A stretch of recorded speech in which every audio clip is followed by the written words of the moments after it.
So welcome back to the channel. This is Not a Real Doctor DPT, and I am Eric. I'm a licensed and practicing doctor of physical therapy with over 12 years of experience in the field of physical therapy. And today we're going to be talking about a quote that one of my professors used to say all the time when I was working on my doctorate in physical therapy. That professor's name was Dr. Paul Beatty, a great professor at the University of South Carolina. He taught the orthopedic section of our physical therapy classes, and just was a great professor. But something that he just would repeat over and over again is the phrase, movement is life, which on first thought, and the first time you hear it, you think that is so cheesy, or it's or that is so corny. But having been in physical therapy now for quite a while, and having worked with thousands, I would say, of patients at this point, that is something that is, that quote that Dr. Beatty would tell us is something that is actually very, very true. And I actually have been using it for several years with my own patients. Movement truly is life. He created us. He gave us tons of bones and that form joints that are moved by muscles. I think there are something 206 bones in the adult human body. There are something on the order of about 350 joints that those bones make up, and somewhere in the neighborhood of about 600 muscles that are moving all those joints. We, as humans, were made to move. That is certainly life. And when joints don't move, they get stiff. Things do not move well. Bones do not, or muscles do not slide well. Joints do not adhere well and move well if a person doesn't move. It is so important in life to actually move, and that becomes really relevant with patients who are maybe more on the deconditioned side. They're elderly patients. Certainly, that is one of the primary things that you try to convey to an elderly patient is the importance of movement in their life.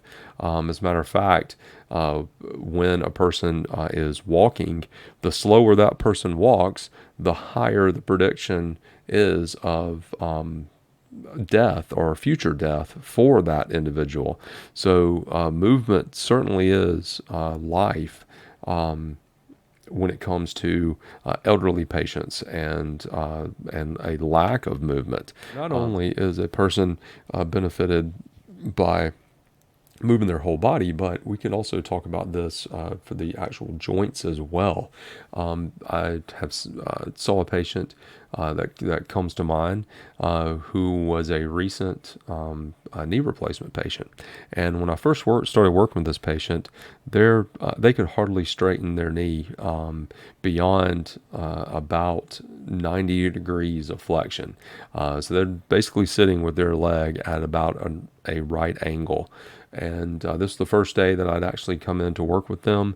And this particular individual had not been doing the home exercise program that they had been told to do.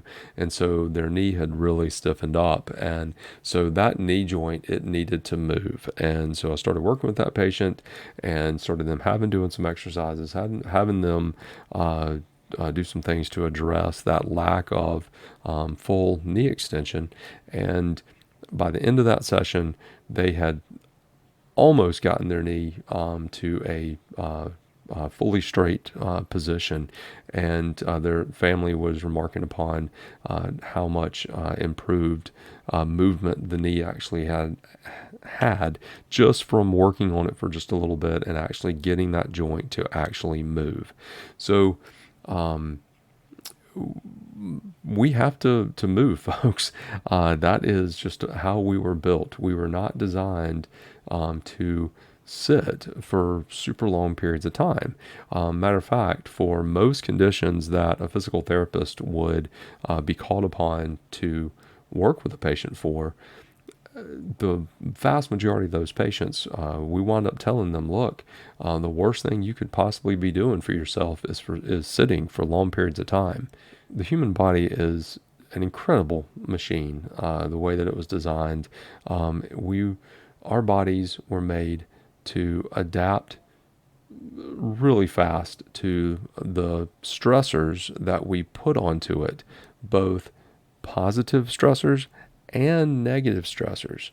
And oftentimes people will talk about, well, not oftentimes, you hear it all. That's the main thing that the media and advertising and things that people talk about are all the positive adaptations that can happen within the body. That is centers around joining a gym, weight training to build muscles, working out, doing cardiovascular activity to burn fat and to lose weight. The culture goes hard to the paint talking about things that can be done to positively adapt within the human body. But something that is not addressed very much is the effect of negative adaptations on the body. I'll tell you a perfect example of that is when you go somewhere or go to church, say, or you go out to eat, and you see like a little old lady who's walking with a walker, and she's bent forward on the walker, can't really stand upright, and her trunk is flexed, sometimes to close to 90 degrees, sadly. And as they're walking, so they're almost constantly having to look down at the floor as they're walking with this walker. That is an example of a negative adaptation. That is a person that has negatively adapted to a lifestyle that they're now leading with a significant amount of sitting. So they basically have assumed the shape of their chair and of that preferred position of comfort, just sitting in a chair. Now, certainly there are medical things that can contribute to that. Osteoporosis is one of them. So there are other issues at play, but a large component of that is that person started applying the stressors of lack of movement. They started staying in one position for longer and longer periods of time, and so their body started assuming that position. So that all goes back to say that the quote that Dr. Beatty constantly was saying, and that was really drilling into our heads, that movement is life, is very correct. It's very relevant for physical therapy and for all of the patients that we work with who are having pain and dysfunction with movement. So I hope that's been a little bit of education for you on the importance of moving. And if you are having any dysfunction with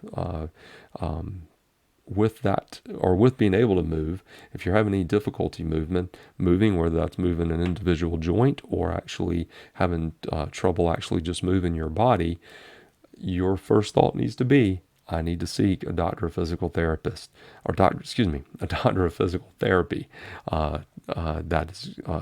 can work with you as a physical therapist. So, thank you, Dr. Beatty, for all that you conveyed upon us and conveyed upon me.